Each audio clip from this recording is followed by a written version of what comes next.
A Black Monk of Pontefract, England's most terrifying haunting. In the quiet English town of Pontefract, West Yorkshire, lies an ordinary house on 30 East Drive. From the outside, it looks like any other suburban home. Bricks, windows, a modest garden. But behind those walls, one of the most chilling and violent hauntings in history is said to have taken place. A haunting so terrifying that even today it continues to be whispered about in hushed tones. The story of the Black Monk of Pontefract. Part 1.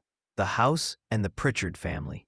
It all began in the 1960s when the Pritchard family moved into 30 East Drive. Jean and Joe Pritchard, along with their two children, Philip and Diane, were an ordinary working-class family. They expected nothing more than a peaceful life. But soon, their home became the stage for one of the most violent poltergeist cases ever recorded. The disturbances began innocently enough. Lights flickered. Objects moved slightly out of place. Water appeared where there shouldn't be any. Small puddles forming on the floor, without explanation.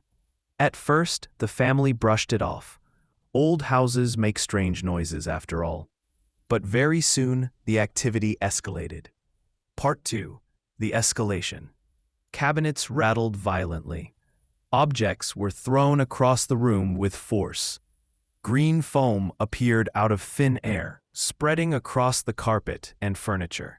Heavy furniture slid across the floor, as if pushed by unseen hands. And then, the attacks began to target the children. Philip, the teenage son, was dragged from his bed by an invisible force. His sister Diane was violently thrown around the room, scratched and even strangled by unseen hands. On one occasion, she was dragged up the stairs by her throat, screaming, leaving red marks across her neck. The family was horrified, but no matter what they tried, they could not make. Witnesses, including neighbors and even priests, saw the activity with their own eyes. This was no ordinary haunting. This was something darker. Part 3. The Black Monk appears. Then came the sightings. The family began to see a figure, tall, cloaked in black, with a hood covering its face. Sometimes it appeared only as a shadow. Other times it revealed itself fully. A monk-like figure, silent, menacing, exuding pure hatred. This Black Monk, as he came to be called, seemed to take pleasure in tormenting the family, especially young Diane. Why Diane? No one knows, but many believe the entity fed on her fear, growing stronger each time she was attacked. The house had gone beyond being haunted. It was under siege. Part 4. The Dark History of Pontefract. But why this house? Why this family? Local historians believe the answer lies in the bloody history of the land itself. Pontefract was once home to a monastery centuries earlier. Legend says that during medieval times, a monk was executed here for unspeakable crimes. Some say murder, others whisper darker sins. He was hung for his deeds and buried in unconsecrated ground nearby. Could it be that the Black Monk was this tormented soul, condemned to roam the earth, vengeful, and bound to the place of his death? The idea terrified the Pritchards, but it also explained why the haunting was unlike any other. This was not just a ghost. This was an entity filled with rage. Part 5. Failed exorcisms. The family turned to the church for help. Priests came to bless the home, to drive out the evil presence. But instead of calming the spirit, the exorcisms only made it worse. During one attempted exorcism, crosses were torn from the walls.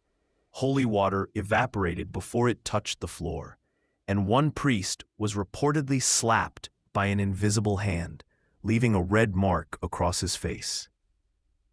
The Black Monk was not afraid of holy power.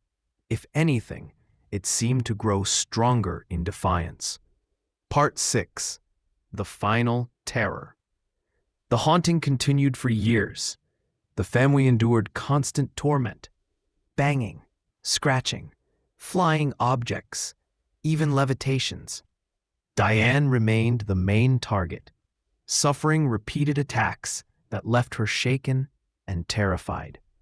On one infamous night, Diane was dragged by her hair across the room in front of multiple witnesses. As they tried desperately to pull her free, they saw it, the dark, hooded figure looming in the corner, watching silently. No one doubted the Black Monk anymore. He was real, and he was powerful. Part 7, Aftermath. Eventually, the Pritchards moved out, but the legend of 30 East Drive lived on. New owners reported strange activity. Ghost hunters, journalists, and even skeptics all visited, many leaving convinced that something unexplainable still lurks within those walls. The house remains one of Britain's most notorious haunted locations, and the Black Monk of Pontefract is often called the most violent poltergeist in European history. Part 8. Explanations and Theories. Of course, skeptics offer other explanations. Some believe it was all a hoax, orchestrated by the family, or exaggerated by local gossip. Others suggest psychological stress. The children, growing up in a turbulent time, may have unconsciously caused poltergeist-like phenomena.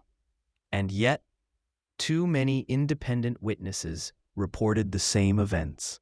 Too many respected figures saw things they could not explain. And so the mystery remains.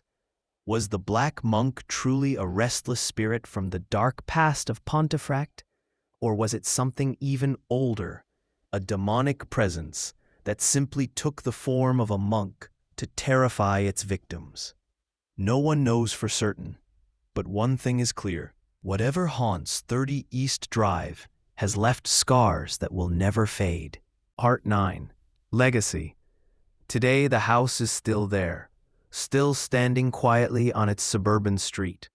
Tourists, paranormal investigators, and thrill seekers come from all over the world to spend a night within its walls. Many leave shaken. Some refuse to stay the night at all, and occasionally, visitors still report the same thing the Pritchards saw decades ago: a shadowy monk standing silently in the corner, watching, waiting,